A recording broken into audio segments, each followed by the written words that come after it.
안녕하세요. 아들 하나만 바라보고 살아온 70대 여자입니다.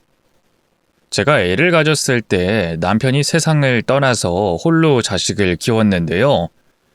형편이 가난하다 보니 다른 데 눈을 돌리지 못하고 살았어요. 그래서 아들 하나만큼은 남부럽지 않게 키웠던 것 같습니다. 잘 먹이고 잘 재우고 많이 배우게 해줬죠. 장성한 아들은 30대 중반의 대기업 과장이 됐고 공무원 여자친구와 결혼했습니다. 저는 이제 더 바랄 것도 없었어요. 그저 아들이 잘 사는 것만 바라보면서 느긋하게 시간을 보내기로 했죠. 젊어서 고생을 많이 한 덕에 노후에는 꽤 많은 돈을 모아놔서 걱정할 것이 없었습니다. 아들의 신혼집을 저희 집과 일부러 먼 곳으로 마련해 주려고 했는데 며느리가 역으로 배려해서 저희 집과 가까운 아파트에 살겠다고 했어요. 어머님, 저 일하는 동사무소도 어머님 댁에서 가깝고 어머님도 자주 뵈며 지내고 싶어요.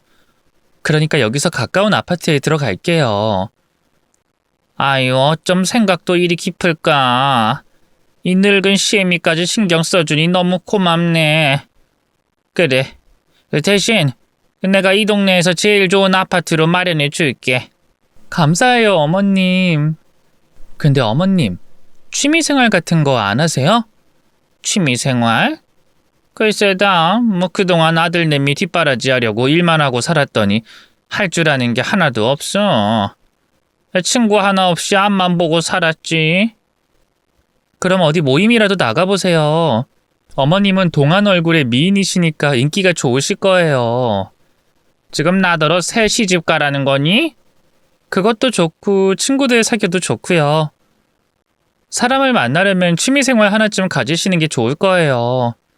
예를 들면 여러 사람이 모여서 할 수 있는 운동도 있잖아요. 며느리는 외롭게 지내는 제가 안쓰럽게 보였는지 동네 배드민턴 모임이나 등산 모임에 나가보라고 하더군요. 그래서 며느리의 조언대로 할 만한 운동이 뭐가 있는지 알아보기로 했어요. 집 앞 공원에 나갔는데 현수막이 눈에 들어왔죠. 65세 이상만 가입이 가능한 게이트볼 멤버를 모집한다고 쓰여 있더군요. 저는 공원 근처를 돌면서 노인들이 골프와 비슷한 운동인 게이트볼을 하는 걸 여러 번 봐서 대충 어떤 운동인지는 알고 있었죠. 가입 비용이나 필요한 용품이 따로 없다고 쓰여 있는 걸 보니 이거구나 하고 게이트볼 모임에 가입하기로 했답니다. 현수막에 쓰여진 번호로 전화를 걸었더니 노인정으로 나와서 가입서를 쓰라고 하더군요. 그래서 사람 많은 노인정에 가서 게이트볼 모임에 가입하고 수줍게 인사를 하고 나갔답니다. 가입은 했는데 막상 다음날 나가려고 하니 심장이 두근두근 거렸어요.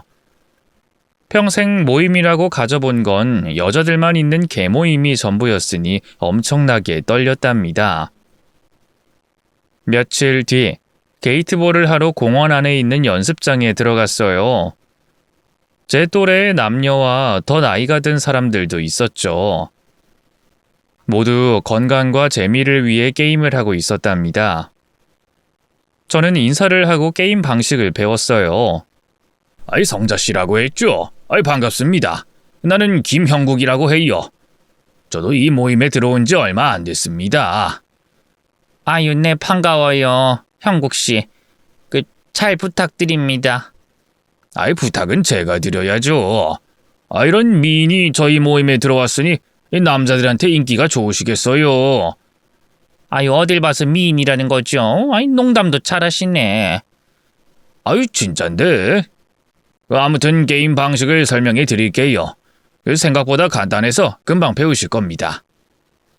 저는 형국 씨에게 게이트볼 규칙을 배웠고 볼스틱을 처음 잡아봤어요. 자세도 배우고 어떻게 공을 쳐야 하는지도 자세히 배웠죠. 형국 씨가 게임에 빠지고 1시간이 넘도록 제 옆에 있어줘서 민망하지 않았네요. 그렇게 저는 게임에 참여하게 되면서 여러 노인들과 친해지기 시작했습니다. 다들 존칭을 쓰면서 상대방을 존중하는 걸 보고 이 모임을 꾸준히 해야겠다고 생각했어요. 일주일에 두세 번씩 여러 모임원들과 공원 연습장에서 만나 게이트볼을 하고 밥집에 가서 식사도 같이 했습니다. 그러다 형국 씨가 저에게 할 말이 있다면서 따로 카페에 가자고 하더군요. 아이 성자 씨, 다른 분한테 들어보니 그 혼자라면서요? 네? 그 남편이 없냐는 질문인가요? 아유 맞습니다. 실은 제가 성자 씨한테 첫눈에 반했거든요. 저도 혼자가 된 지 꽤 오래됐어요. 좀 민망하네요. 이 나이에 이런 말 들으니까 창피해요. 창피하다뇨. 우리 아직 젊습니다. 우리 둘 다 70대 초반 아닙니까? 100세 시대라고 하니 앞으로 30년은 더 살 거 아닌가요? 이 성자 씨랑 미래를 함께하고 싶습니다. 저는 남편과 사별한 뒤 처음으로 남자와 마주 앉아 이런 대화를 나누는 것이어서 무척이나 부끄러웠습니다. 마음이 복잡해져서 무슨 말을 해야 할지 몰라 커피잔을 내려놓고 미안하다, 사과하고 도망치듯 카페 밖으로 나갔습니다. 그날의 고백 사건 때문에 게이트볼 모임에 나가기가 어색해서 집에만 있었답니다. 그런데 제 가슴이 심하게 두근거리며 시도 때도 없이 형국 씨의 얼굴이 떠올랐습니다. 한 달 내내 집안에 틀어박혀 있는데 그 남자가 몸서리치도록 보고 싶었어요. 저도 그를 좋아하는 것 같았죠. 고민을 거듭하다가 결국 게이트볼 모임에 다시 나가게 됐습니다. 다행히 그 자리에 형국 씨가 있었고 저를 보며 환한 미소를 지어줬어요. 그래서 저는 게임이 끝나고 형국 씨에게 마음을 전했습니다. 형국 씨, 저도 형국 씨가 좋아요. 네? 방금 뭐라고 그랬어요? 저를 좋아한다고요? 네. 제가 말주변이 없어서 뭐라 말해야 할지 모르겠지만 제 마음이 그런 것 같습니다. 야호! 그럼 우리 서로 좋아하는 거네요? 성자씨, 고맙습니다. 제 마음 받아주셔서 고맙다고요. 우리 앞으로 예쁜 연애 해봅시다. 그래요. 우리 잘 만나봐요. 그렇게 수줍게 마음을 열자 형국 씨가 변하지 않은 마음을 보여줬고 저희 두 사람은 연인 사이로 발전하게 됐습니다. 눈치 빠른 게이트볼 모임원들도 모두 우리가 커플이라는 걸 알게 됐고요. 아들을 장가 보내고 혼자 무슨 재미로 사나 싶었는데 새로운 사람이 제 인생으로 찾아오니 앞으로 재밌고 행복할 것 같았습니다. 저희 둘은 풋풋한 연애를 했고 또 불타는 청춘처럼 화끈한 연애도 했답니다. 정말이지 다시 과거로 돌아간 기분이 들었어요. 몇 달 동안 사귀다 보니 저와 형국 씨는 서로의 집에 오가며 집데이트도 했답니다. 그러던 어느 평일에 형국 씨와 저희 집에서 식사를 하고 있었는데 아들과 며느리가 찾아왔어요. 둘 다 직장이 있을 시간인데 무슨 일인지 연락도 없이 찾아왔죠. 어머나, 너희들이 웬일이니? 오늘 목요일인데 무슨 일인 거야? 어머님, 누가 계시네요? 이야, 남자친구가 생겼구나. 어머님 축하드려요. 아이고, 들켜버렸네. 그래, 들어와서 인사해라. 이왕 이렇게 된 거 다들 소개하고 밥이나 같이 먹자. 아들 내외는 둘이 여행을 계획하고 월차를 이틀 내서 목요일부터 일요일까지 제주도에 간다고 하더군요. 그 전에 우리 집에 잠시 들른 것이었어요. 아무튼 저는 자식들에게 연애를 들켜서 형국 씨를 소개했습니다. 아들은 빙그레 웃으며 축하한다고 말했고 며느리는 형국 씨가 너무 멋있다며 호들갑을 떨었어요. 완전 미남이세요, 아버님. 우리 어머님 잘 부탁드려요. 아유, 네네. 고맙습니다, 며느님. 제가 성자 씨에게 최선을 다해 사랑하겠습니다. 멘트까지 완전 훌륭해요, 아버님. 우리 친하게 지내요. 유후. 며느리가 애교가 있고 귀여운 면이 있는 걸 그날 크게 깨달았습니다. 제 연애를 응원해준 자식들은 여행을 떠나겠다며 퇴장했고 저와 형국 씨는 마저 집데이트를 했답니다. 그렇게 계절이 2번 바뀌어 가을이 무르익었고 저희 사랑도 달콤하게 무르익었습니다. 물론 게이트볼 모임에 나가서 즐거운 시간을 보내기도 했습니다. 그렇게 노년을 잘 보내고 있었는데 어느 날 믿을 수 없는 사건이 벌어졌어요. 형국 씨에게 연락하지 않고 그의 집을 찾아갔는데 형국 씨가 제 며느리와 같이 집에서 나오더군요. 저는 급하게 몸을 숨겼습니다. 그리고 2 사람의 대화 소리에 귀를 기울였어요. 아저씨, 빨리 돈 줘. 아니, 나중에 주면 안 될까? 안 돼. 난 계산 확실해. 빨리 현금 인출기인대로 가서 뽑아줘. 얼마나 줘야 하지? 1,000만 원이라고. 몇 번을 말해야 알아들어? 아이고, 너무 비싼데. 아이, 좀 깎아주면 안 되겠나? 이 아저씨가 나랑 재미 볼 땐 아무 말 안 하더니 끝나니까 흥정을 해? 아저씨, 오빠야, 나 비싼 몸이야. 외상 같은 거 안 되니까 빨리 ATM기로 갑시다. 아유, 알았어. 이거 주면 될 거 아니야. 아이고, 내가 괜한 짓 했네. 아니, 성자씨가 알면 나를 어떻게 생각할지. 이 오빠 봐라. 나랑 놀 땐 침 질질 흘려가면서 즐기더니 이제 와서 후회를 해? 웃기는 아저씨네. 후회해도 이미 일은 벌어졌어. 빨리 줄 거 주고 끝내. 그리고 내가 그리우면 다시 연락하고. 2 사람의 이야기를 들어보니 저 몰래 부적절한 짓을 한 것 같더라고요. 너무 놀란 저는 몸이 얼어붙었답니다. 며느리가 형국 씨의 팔을 잡아당기며 ATM기로 향해 걸어가자 억지로 몸을 움직여서 2 사람 뒤를 따라갔어요. 그이는 여러 번 나눠서 1,000만 원을 인출해 며느리에게 건네줬고 어디론가 유유히 사라졌습니다. 제가 사랑하고 아끼던 2 사람이 제 뒤통수와 아들 뒤통수를 크게 쳤으니 충격이 어마어마했어요. 2 사람을 절대 용서할 수 없었죠. 그래서 먼저 형국 씨에게 연락을 했고 밖에서 만나자고 했답니다. 약속 장소에서 기다리는데 30분이 지나도 나타나지 않아 다시 연락을 했더니 핸드폰이 꺼져 있더라고요. 제가 눈치채고 연락한 걸 알고 피하는 것 같았습니다. 결국 1시간이 지나도록 나타나지 않아서 집으로 돌아갔답니다. 그리고 이튿날인 일요일 오전에 아들 집에 찾아갔어요.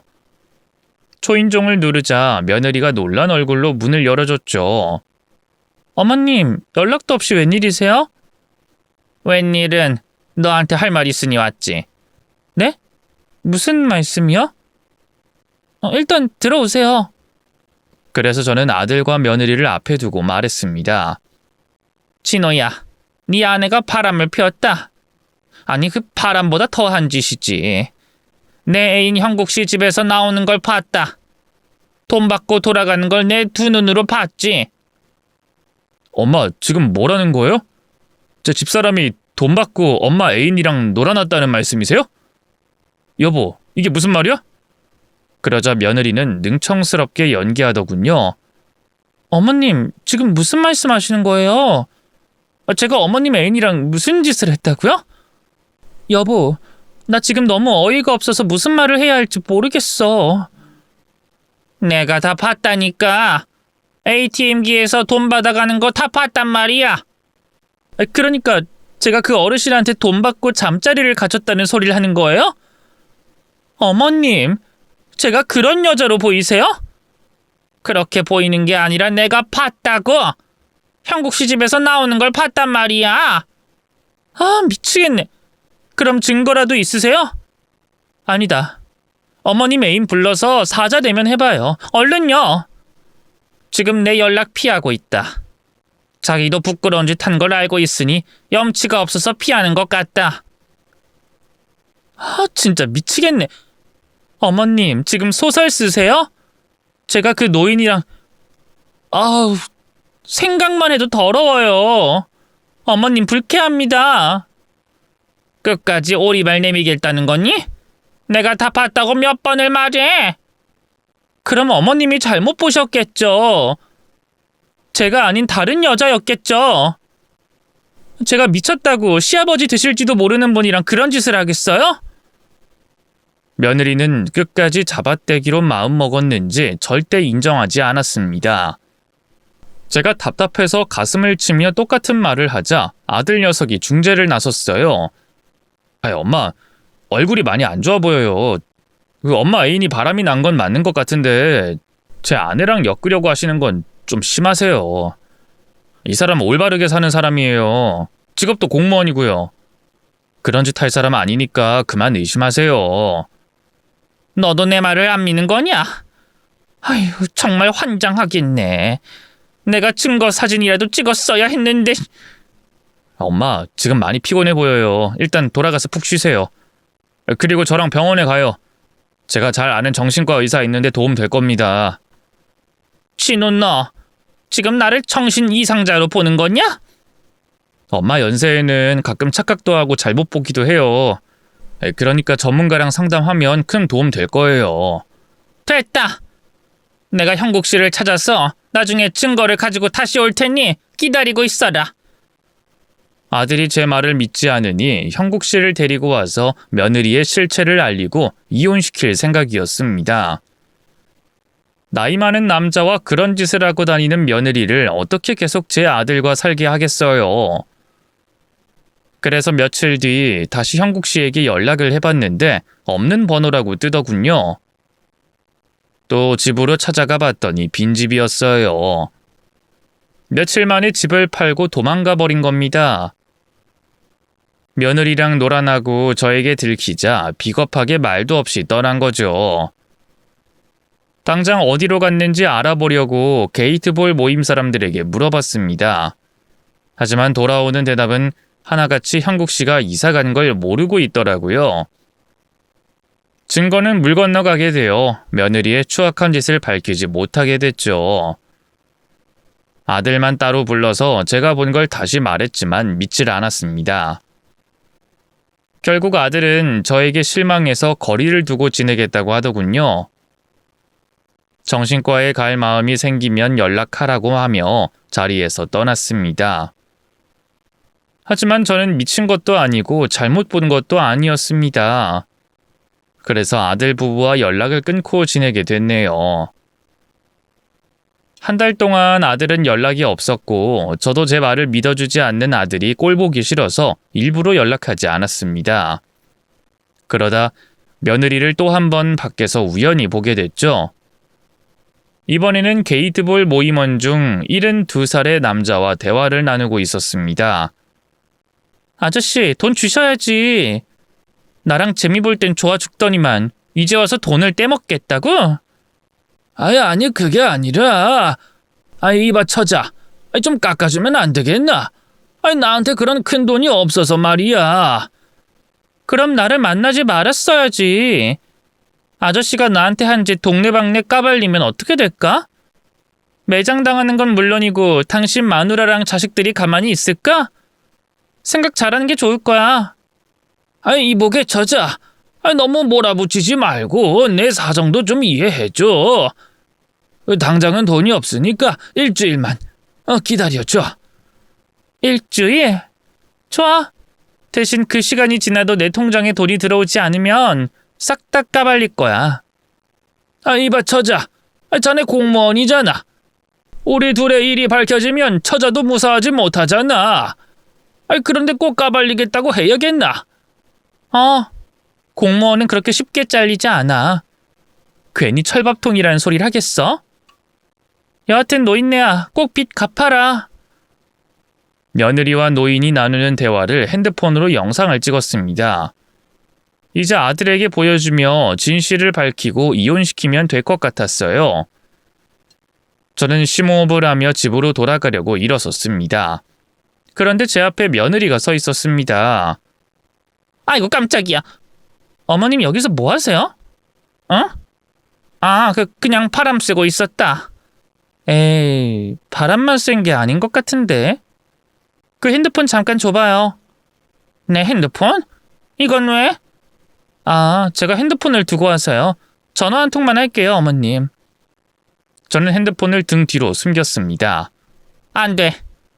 안 되는 게 어딨어요, 어머님. 얼른 줘봐요. 전화 한 통만 할게요. 뒷걸음질을 하며 도망치려는데 며느리가 제 몸을 와락 안으며 등 뒤에 감춘 핸드폰을 잡아채 바닥에 던지더니 발로 망가뜨렸습니다. 너 이게 뭐 하는 짓이냐?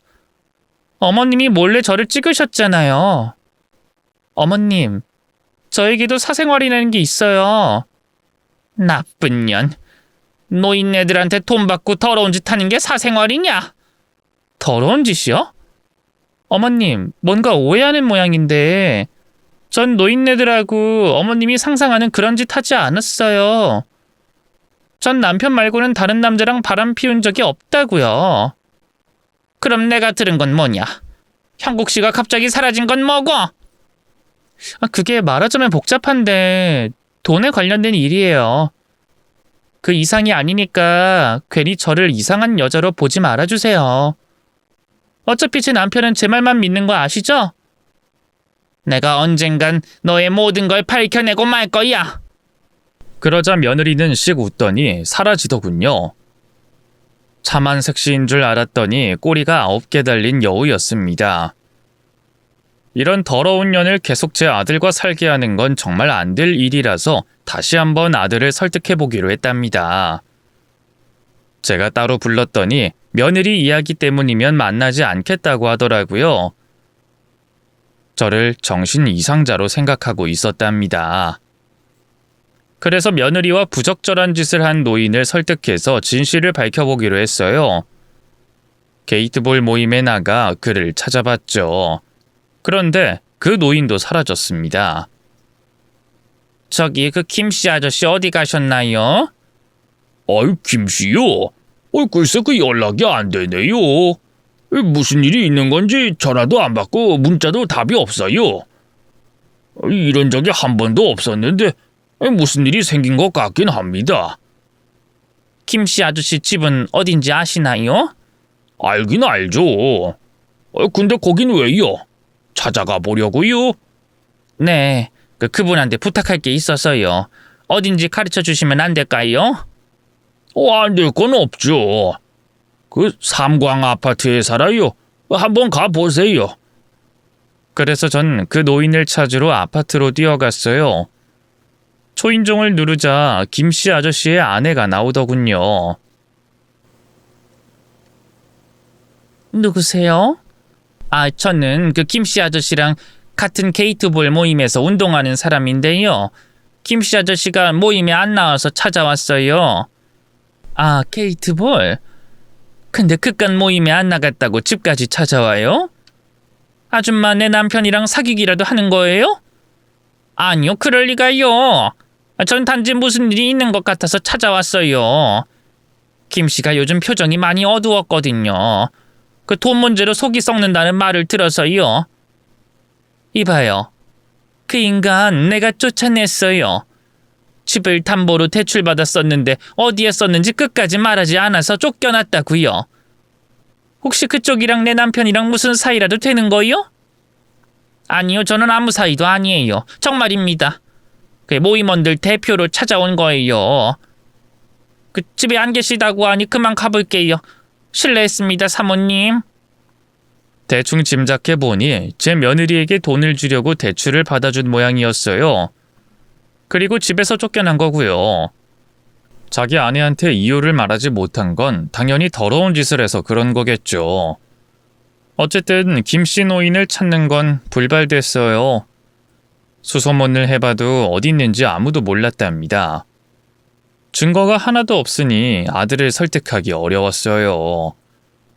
신혼인데다 며느리에게 푹 빠져 있으니 제 말이 귀에 들어올 리가 없었죠. 저는 이 사건 때문에 잠도 거의 못 자고 밥도 죽만 먹으며 지냈습니다. 부하가 치밀고 속이 뒤집히니 먹고 자는 게 안 되더라고요. 그러던 어느 주말 아들이 제 집에 혼자 찾아왔습니다. 엄마, 왜 이렇게 말랐어요? 많이 아픈 사람 같아요. 아휴, 내가 무슨 말을 해도 넌 믿지 않으니 속이 터져서 그런다. 엄마 또 그 소리예요? 그러지 말고 나랑 병원 가요. 오늘 일요일인데 진료하는 정신과가 있어요. 정신과? 됐다. 나는 정신 하나는 멀쩡하다. 계속 이렇게 나오실 거예요? 너야말로 엄마 말 안 믿고 이런 식으로 나와야겠냐?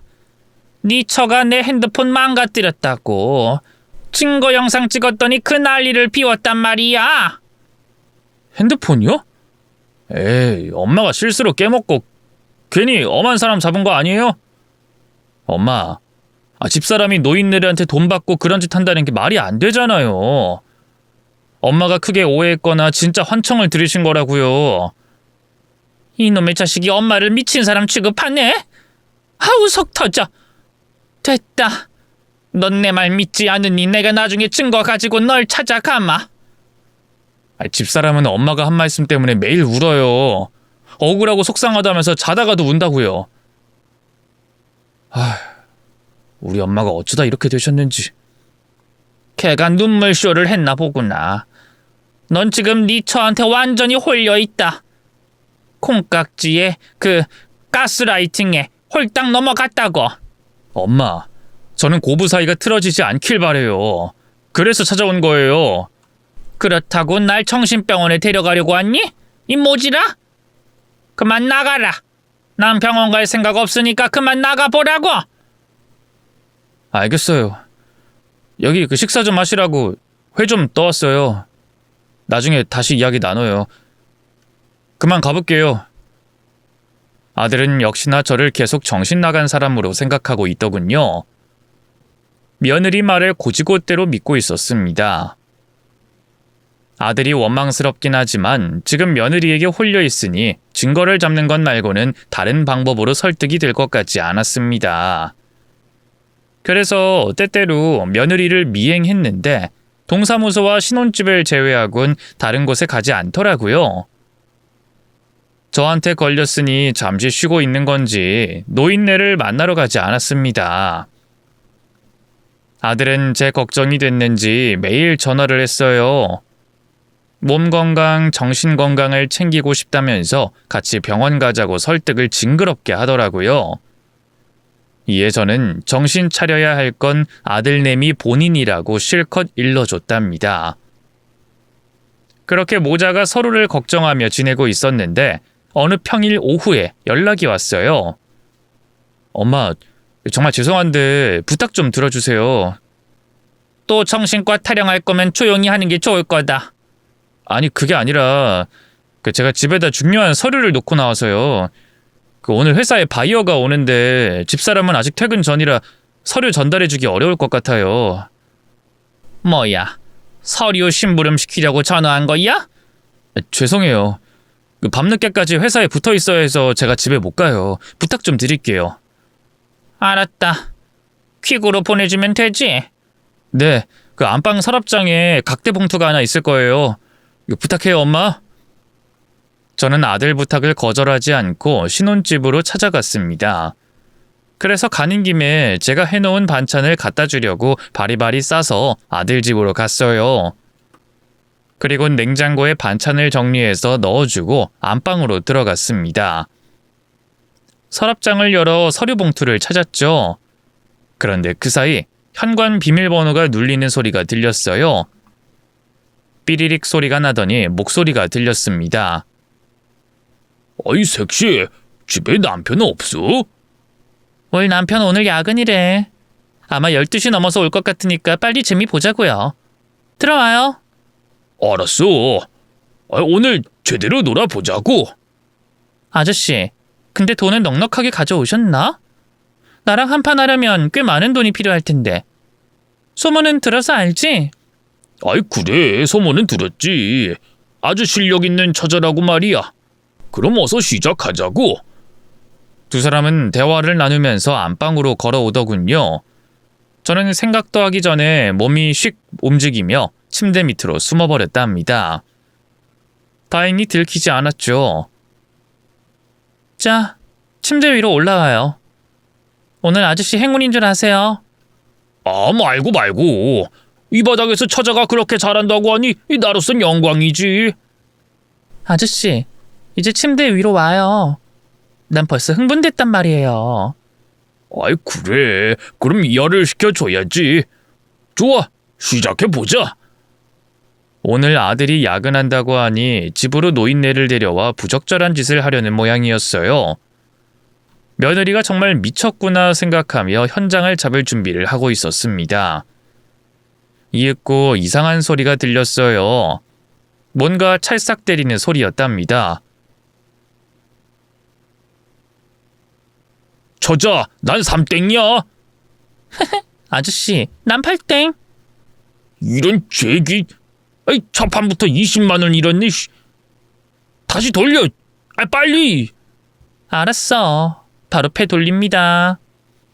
두 사람은 불륜을 저지르는 게 아니라 도박을 하고 있던 겁니다. 생각하지 못한 전개가 펼쳐지자 어떻게 해야 할지 모르겠더라고요. 그래서 일단 침대 밑에서 계속 들어보기로 했답니다. 아이, 저자, 이번엔 굿땡이야. 내가 이겼겠지. 아저씨, 난 땡잡이네. 돈 내놔. 며느리는 계속해서 화투패를 까며 돈을 따먹더라고요. 한두 판은 노인이 이겼는데 나머지는 며느리가 싹쓸이를 해서 게임이 끝났답니다. 아저씨 돈이 많이 모자라네? 외상한 것까지 엄청 많이 빚졌어. 마지막 판에 더블이라고 했지? 총 다 해서 1,000만 원 빚졌어. 뭐? 아이, 1,000만 원? 아이, 망했네, 망했어. 야, 이거 사기지? 너 사기 도박한 거지? 이 아저씨가 지금 뭐라는 거야? 내가 언제 사기를 쳤어? 증거 있어? 난 못 줘. 1,000만 원? 아나, 떡이다. 이 사기꾼년아. 지금 나한테 욕한 거야? 노인네가 깡따구가 있네. 좋아, 잠깐 기다려봐. 해결사 부를 테니까. 해결사? 치, 내가 그런 놈 무서워할 것 같냐? 그래, 불러봐라. 며느리와 노인이 도박하다가 다툼이 일어나서 누군가를 불렀어요. 이윽고 남자 하나가 들어오더니 다짜고짜 노인을 밀어버렸습니다. 이 노친네가 게임해놓고 돈을 못 주겠다고 해? 어이, 노친네, 흙냄새 맡고 싶어? 뭐? 당신 뭐야? 나 장래 지도자. 너 같은 거 하나 보내버리는 건 일도 아닌 남자지. 어때? 돈 떼먹고 흙냄새 맡을래? 아니면 돈 갚고 꽃냄새 맡을래? 선택해. 남자가 겁을 주자 노인이 꼬리를 내리며 지갑을 꺼내더군요. 지금 돈 뽑아오겠습니다. 난 꽃냄새 맡겠어요. 진작 그럴 것이지. 할배, 그 카드 가지고 돈 꼭 뽑아와야 해. 만약 도망가면 할매 마누라랑 자식들한테 바로 전화 갈 거니까. 알았어요. 알았으니까 그 전화하지 마세요. 조금만 기다리고 있어요. 바로 다녀올게요. 노인은 불이 나게 집을 나갔습니다. 그러자 며느리와 남자의 대화가 시작됐습니다. 오빠, 타이밍 죽여줬어. 야, 우리가 환상의 팀인 게 하루 이틀이냐. 그래서 오늘 총 얼마나 딴 거야? 1,300만 원. 꽤 짭짤하지. 너넨 손기술 쓰는 게 어설프더니 이 노인들한텐 잘 먹히나 보다. 그럼 내가 일부러 노인들만 상대하잖아. 내가 여럿 보내버렸지. 시어머니 애인도 나한테 돈 3천 잃고 힘들어하더니 이사 갔잖아. 야, 그건 내가 겁을 줘서 그런 거지. 아무튼 게이트볼 노인네 둘 보내버리고 테니스 알베도 보내버렸어. 이 동네 돈 좀 있는 노인네들은 다 벗겨먹는 게 내 목표야. 그리고 다음은 나랑 살림 차릴 거지? 에이, 그건 아니지. 난 엄연한 유부녀야. 남편 사랑한다고. 자기는 그냥 사기 도박 스승이자 애인이야. 우린 침대 위에서나 만나야지. 다른 데서 만나면 이상하다고. 아이, 가시네, 비싸게 구네. 좋아. 그럼 노인네가 돈 가지고 오기 전에 침대 위에서 한판 해볼까? 어머머, 자기야. 여기 내 남편 집이야. 이러면 안 되지. 뭐 어때? 스릴 넘치고 재밌잖아. 안 된다니까. 저리 가. 저리. 어머. 난 몰라. 그럼 얼른 해. 며느리와 사기도박 기술자는 애인 사이였고 지금 침대 위에서 그 짓을 시작하더군요. 저는 침대 밑에서 더러운 소리와 침대가 흔들리는 걸 봤습니다. 더는 참지 못해서 침대 밑에서 기어나와 며느리의 발목을 잡고 끌어내렸답니다. 이에 두 년놈이 중심을 잃고 바닥으로 떨어졌어요. 아이, 누구야, 이씨. 저 할망구는 누군데 갑자기 나타난 거야? 뭐야, 어머님? 어디서 나온 거예요? 설마 침대 밑? 이 노친네가 돌았나 보네? 그래, 나 제대로 돌았다. 네 년이 무슨 짓을 한지 들어보니 미치도록 돌아버렸다고. 오늘 네 년을 조져버리고 내 아들과 이혼시키겠어. 아이씨, 일이 복잡해지네. 아, 오빠 어떻게 좀 해봐. 우리 시어머니 입을 어떻게 막을지 생각 좀 해보란 말이야. 아이, 자기 시엄마였어? 아이, 이름 나가린데. 그냥 흙냄새 맡게 해주지 뭐. 오늘 끝장내 버리자. 그래야 우리가 안 걸리지. 그래, 그게 낫겠다. 아, 어서 오빠가 정리 좀 해. 이제 곧 할배 올 테니까 난 밖에 가서 돈만 받고 있게. 여긴 내가 정리할 테니까 돈 받아와. 며느리는 옷을 챙겨 입더니 현관 밖으로 나갔고 상간남이 저에게 달려들었습니다. 주먹을 막 휘두르길래 뒤로 피하다가 넘어졌는데 도망갈 곳이 없었답니다. 할망구, 침대 밑에서 뭐 엿들었어? 재밌는 할망구네. 오늘이 이승의 마지막 날이니까 하고 싶은 말 있으면 해봐. 방금 말이야, 내 손에 뭔가 잡혔어. 그게 뭔데? 뭐 돈이라도 주었냐? 아니, F킬러! 저는 F킬러를 상간남 얼굴에 난사했습니다. 그러자 눈과 코에 제대로 들어갔는지 소리를 고래고래 지르더라고요. 아이, 눈 매워! 이 할망구가, 이씨! 어딨어, 이 잡히기만 해봐! 그가 눈을 만지며 괴로워할 때 그의 급소를 무릎으로 올려쳤습니다. 며느리와 침대에서 그 짓 하다가 내려와서 옷을 챙겨 입지 않아 알몸 상태였거든요. 급소를 걷어차는 건 아주 쉬웠답니다. 상간남은 얼마나 아팠는지 소리를 내지도 못하고 바닥에 쓰러져 하얀 개거품을 흘리며 부들부들 떨었습니다. 그러더니 기절하고 말았어요. 한 놈은 끝냈으니 며느리 년을 잡기로 했습니다. 잠시 후 노인에게 돈을 받았는지 깔깔거리며 들어오더군요. 자기야, 돈 받았어. 우리 어머님은 정리한 거야? 왜 이렇게 조용하지? 자기야! 며느리가 안방으로 들어오자 바닥에 자빠져 기절한 상간남을 보고 놀라더군요. 그때 문 뒤에 숨어있던 제가 며느리 면상에 F킬러를 다시 난사했습니다. 아! 내는! 이 할망구가 돌았나? 너 내가 가만 안 둬! 오냐, 가만두지 말고 덤벼봐라. 오늘 너는 내 손에 끝장날 테니까.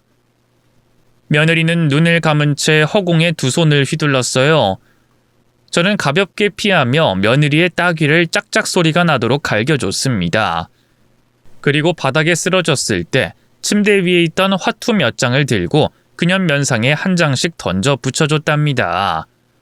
이년아, 그동안 노인네들한테 사기 도박해서 돈벌이 한 거였어? 그리고 이놈하고 바람을 피워온 거고? 아휴, 내가 생각했던 것보다 더 최악이네. 참한 공무원인 줄 알았더니 뒤에서 타짜였다니. 이거 완전 영화 스토리인데.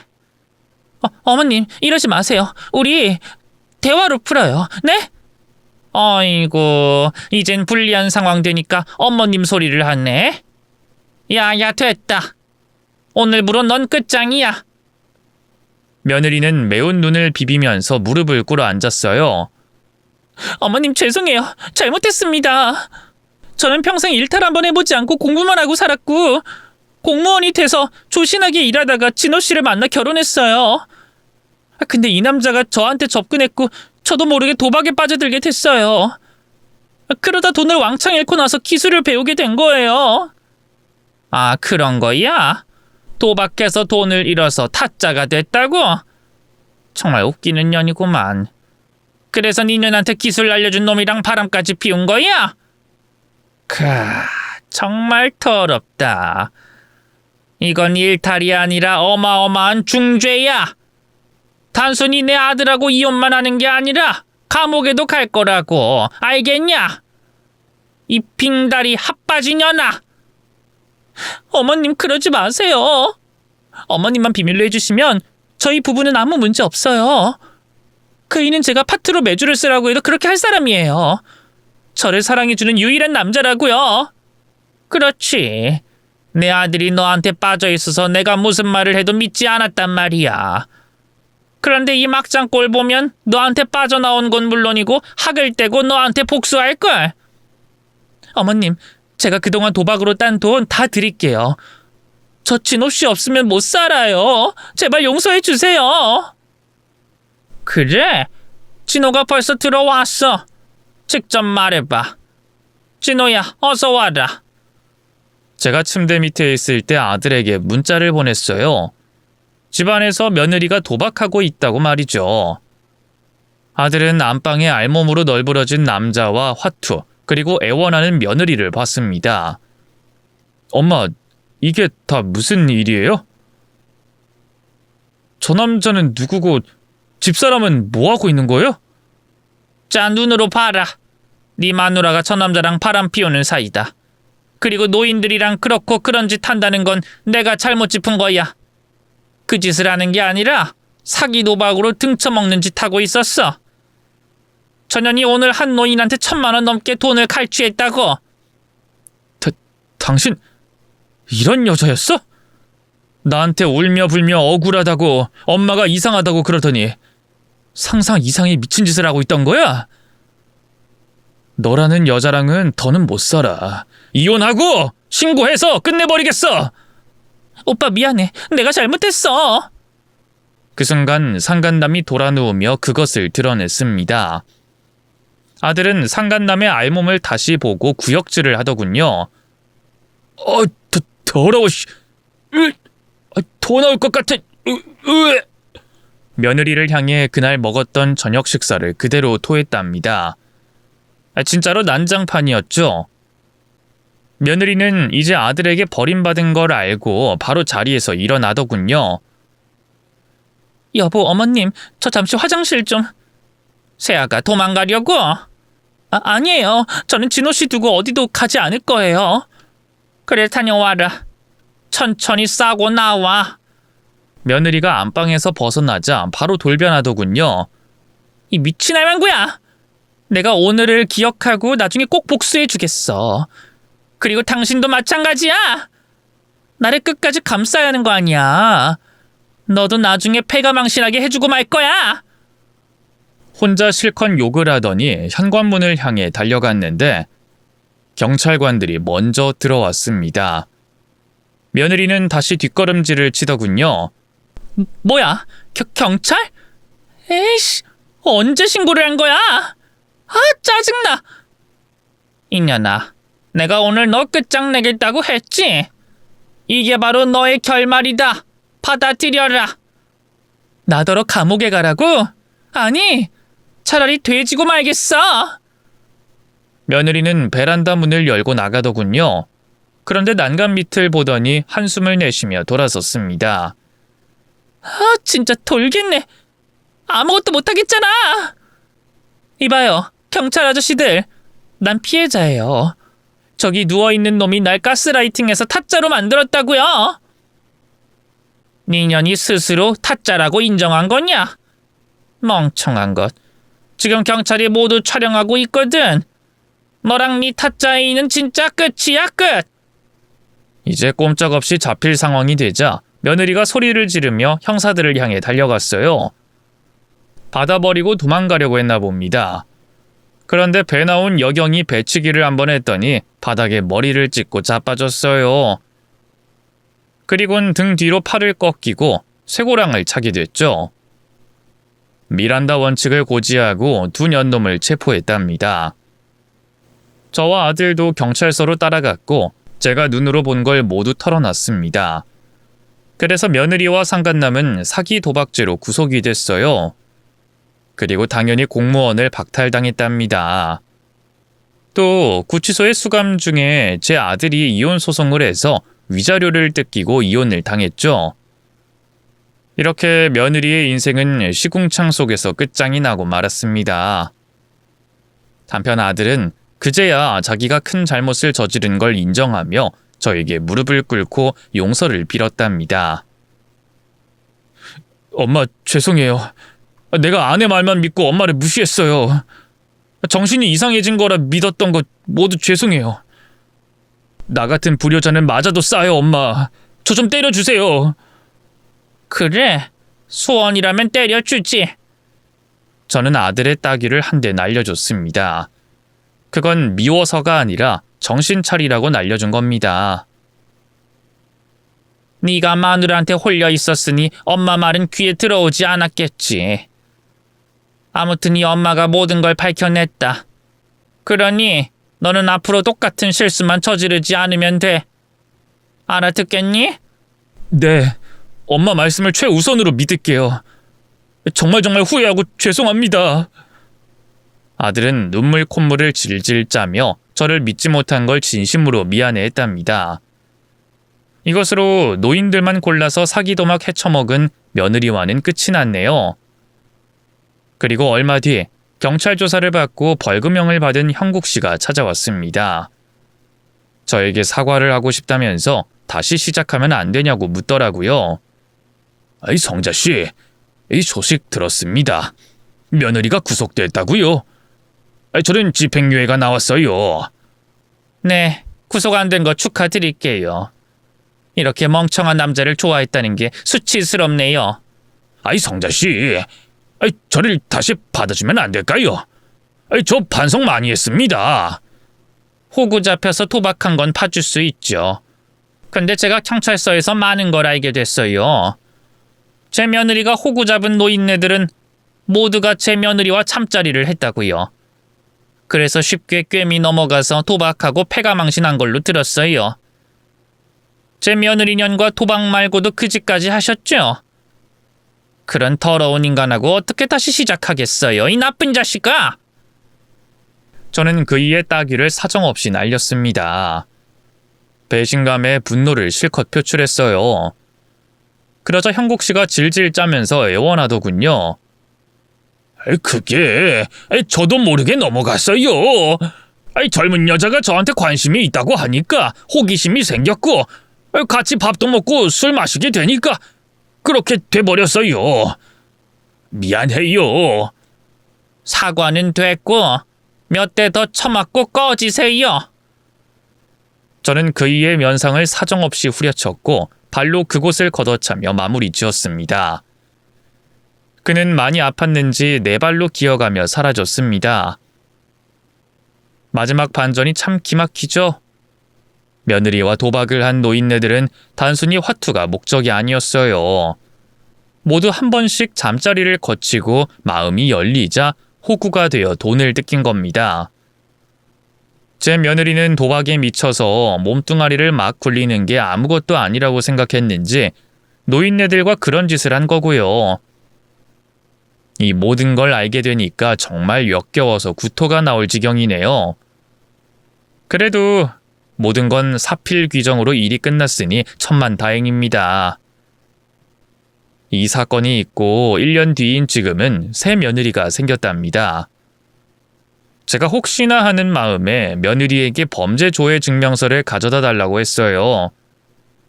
뒤가 구린 여자는 며느리로 받기 싫었거든요. 다행히 새 며느리는 전과도 없고 도박에 관심도 없고 신앙심이 깊어 한 남자만 보는 참한 사람이었습니다. 그래서 지금 아들은 신혼의 달콤함을 느끼며 잘 지내고 있어요. 저는 모임에 한번 들고 더러운 꼴을 봤으니 그냥 혼자서 놀고 혼자서 밥 먹고 자면서 지냅니다. 괜히 또 상처받을 일을 만들지 않으려고요. 그래도 혼자 사는 것도 재밌네요. 제 사연은 여기서 줄여야겠네요. 세상에 이런 년도 있구나 하고 재밌게 들어주셨으면 좋겠습니다. 그럼 모두 안녕히 계세요.